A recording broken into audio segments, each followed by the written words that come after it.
Hello everyone, मी शिवानी. सकाळची सुरुवात छान पूजा करून केली, एकदम मन प्रसन्न. आणि रोजचा तो एकच प्रश्न, जेवणात काय बनवायचं, काय खायचं, काय नाही, नुसतं तेच प्रश्न. डोक्याला जास्त गरम न करता खाली गेलो आणि जाऊन मटर घेऊन आलो. मग काय, मटर पुलाव बनवायचा विचारच केला. भात खायची इच्छा नाही होत, पण पोळ्या बनवायला त्रास येते, त्यामुळे मग भातच बनवून टाकतो.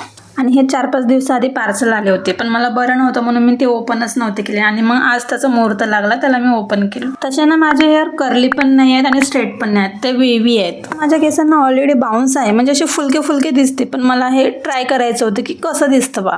मला वाटलं माझे केस खूप जास्त रफ आहेत, तर ते इझिली राहून जाणार, पण ते काही राहतच नव्हते. म्हणून मी केस परत ओले केले आणि ते लावलं, तेव्हा कुठं जाऊन ते थोडेसे सेट झाले. आणि मी हे एक यूट्यूबचा व्हिडिओ बघूनच केलं आणि ते बोलले की रात्रभर ठेवायचं. मी 2 तास ठेवणं नाही झालं, रात्रभर कसं काय ठेवू शकते. मी हे फक्त लावून 1च तास ठेवलं, तरी पण थोडा बहुत चांगला रिझल्ट आला. म्हणजे कर्ल्स वगैरे झाले होते. मी आणखी जर थोडा वेळ जास्त ठेवलं असतं तर जास्त चांगला रिझल्ट आला असता. कारण पेशन्स नावाची जी गोष्ट आहे ती आपल्यात तर नाही आहे. कोणत्याच गोष्टीचा पेशन्स कधी झालाच नाही. आणि जे मी फ्रंटला बँग्सवर जे रोलर लावलं होतं ते मला वर ट्विस्ट करून काढायचं होतं, पण मी ते खाली ट्विस्ट करून काढलं आणि त्याचा रिझल्ट तर काही वेगळाच झाला. जे मागे कर्ल्स व्हायच्या जागी समोर कर्ल्स झाले. तसं हिटलेस कर्ल्स नसते करायचे तर हा एक बढिया ऑप्शन आहे. तसं एकदम मस्त छान बाउन्सी लुक आला होता. विदाऊट हिट बढिया ऑप्शन आहे भाई, मला तर आवडलं एकदम जास्त.